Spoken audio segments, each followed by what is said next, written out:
Okay, now Mark is going to give us a summary. Right. Let's run the Reagan video first. Yeah. What are we doing first? With Pascal? Yes. So many of you may have seen this before, but it's always worth seeing again. You know, in spite of all our greatness, our people feel a sense once again, or a desire to feel a sense of greatness, a sense and a pride in their own capacity for performing great needs. We Republicans, I think, can do something about this, but not if we try to be all things to all people.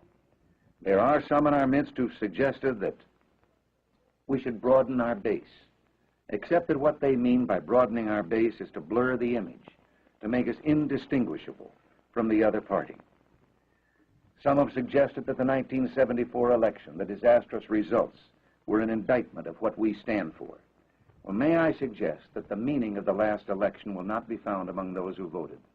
It will be found among polling those who stayed home, the biggest non-voter bloc in our nation's history. And why did they stay home? Well, because they said they couldn't see any difference between the two parties. I think they're basically wrong, but I think this is also an indication of what our answer should be to those who would make us more like the opponents. I am a convert to Republicanism. I spent most of my adult life as a Democrat, and I can testify that when I found I could no longer follow the leadership of the Democratic Party, I became a Republican not because the parties were the same, but precisely because they were different. More than half of those who didn't vote have been polled and say it no longer makes any difference which party wins. Now some have taken another course. There are some among us, and I respect their views, who suggest that that means an end to the Republican Party, that we should form a new third party. May I suggest an alternative to that? Let's have a new first party, a Republican Party raising a banner of bold colors, no pale pastels, a banner instantly recognizable as standing for certain values which will not be compromised. Yes, we must broaden our base, but let's broaden it the way we did in 1972, because those Americans, Democrats and Independents and Republicans, are still out there looking for a banner around which to rally. And we have what they want, what they're seeking, but they don't know that. And sometimes I wonder if we know it.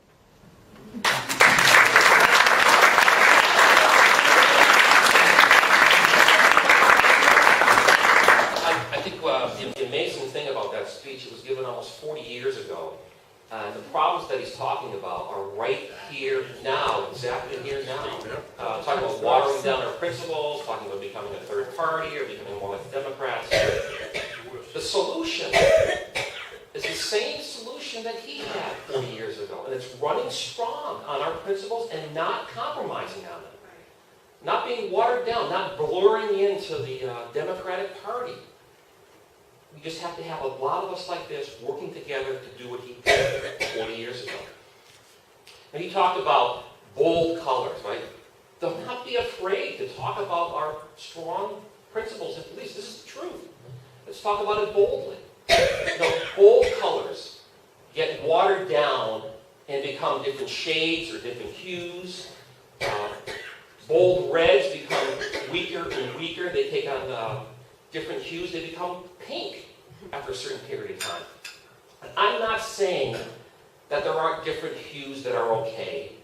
What I am saying is that there are hues that are very dangerous. And for Massachusetts Republican conservatives, the most dangerous hues is Kirsten hues.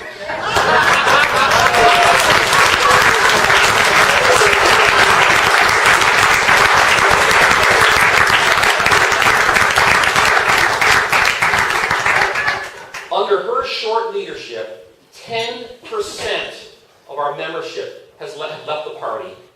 And rhinoism has become the standard for the leadership. Okay, what do I mean by this?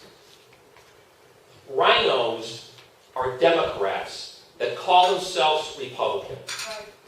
So we have Gabriel Gomez, who financially supported Barack Obama. You know he was an ADC. And then we have former Governor Bill Weld that not only financially supported Barack Obama, but actually voted for Barack Obama. And what did the Massachusetts leadership do recently? Just a few months ago, they honored Governor Bill Weld, the guy who voted for Barack Obama. They gave him the Lincoln Reagan Award. Now, you would think that Bill Weld, after getting such an award, right, might come to his senses and say, hey, what's going on here? He's doubled down. He's tripled down. I think it was just last week. He endorsed a Democrat against a conservative Republican in a competitive race here in Massachusetts. This is rhinoism. They love stomping on conservatives. They've done it repeatedly. They've done it over and over again. I don't want this whole thing tonight to become one big pity party and feel sorry for ourselves, right? It's in order to say, listen to what they've done. They've done it repeatedly over and over and over again, and it's time to do something different. So what do? I have 5 suggestions. The first one is investigate the Republican assemblies. You don't have to join. Look at them. Take a look at their website. I think they've only been in Massachusetts maybe 8 years or so, 7 or 8 years. We've been around a little longer than that. We've re-energized and regrouped in the last 4 or 5. We're going in a new direction now. Okay. Learn what Ronald Reagan said about them. You know, it's the reform. They call themselves the Republican wing of the Republican Party. A lot of groups, there's a lot of conservative groups here listed. That's the short list. They've been infiltrated and influenced by the Mass GOP. The way that Mara handles this, tries to, it's not perfect. In order to join Mara, you have to have a conservative sponsor you, and you have to agree. You have to initial to this belief, the same things that Reagan talked about. Take a look at that. The second thing, don't be fooled by someone who has an R next to their name when you go and vote for them. R can stand for rhino just as well as it can stand for Republican. What's the test, right? What's the test? Republicans, we have a wonderful platform. True Republicans stand on the platform.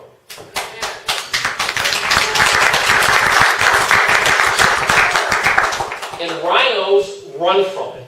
They can't stand to be near it. They run from it. This is the test. If you want to find out where your candidate is, a rhino or a Republican, see how they agree or disagree with the Republican platform. Scott Lively is a conservative independent for governor. He's spoken out about this. He's talked about voting for the lesser of 2 evils. Please learn more about Scott Lively.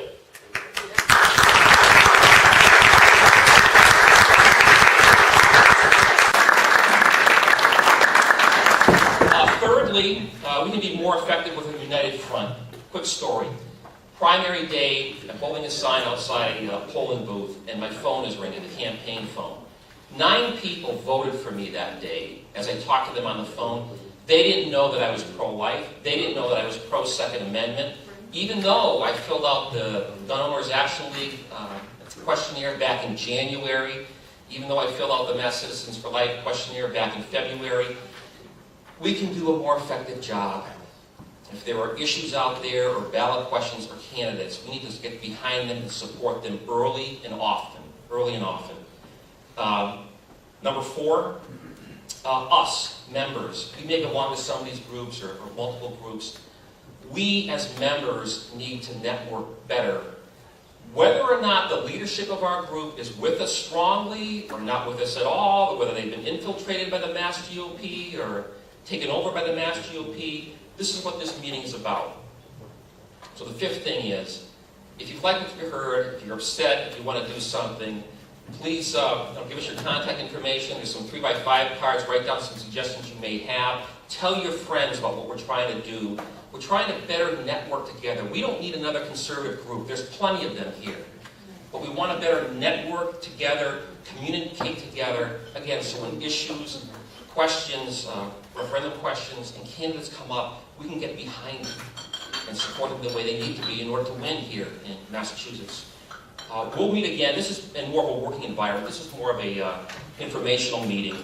I want to have let Ronald Reagan have the last word. So he's got, I think, a 1-minute clip that we'll leave you with. So thank you. But I remember the story of a fellow who was running for office as a Republican, and he was in a rural area and it wasn't known to be Republican, and he stopped by a farm to do some campaigning. And when the farmer heard he was a Republican, his jaw dropped and he said, "Wait right here till I go get Ma. She's never seen a Republican before." So he got her, and the candidate looked around for a podium from which to give his speech, and the only thing he could find was a pile of that stuff that Bess Truman took 35 years trying to get Harry to call fertilizer. So he got up on the mound, and when they came back, he gave his speech. And at the end of it, the farmer said, "That's the first time I ever heard a Republican speech." And the candidate said, "That's the first time I've ever given a Republican speech from a Democratic platform."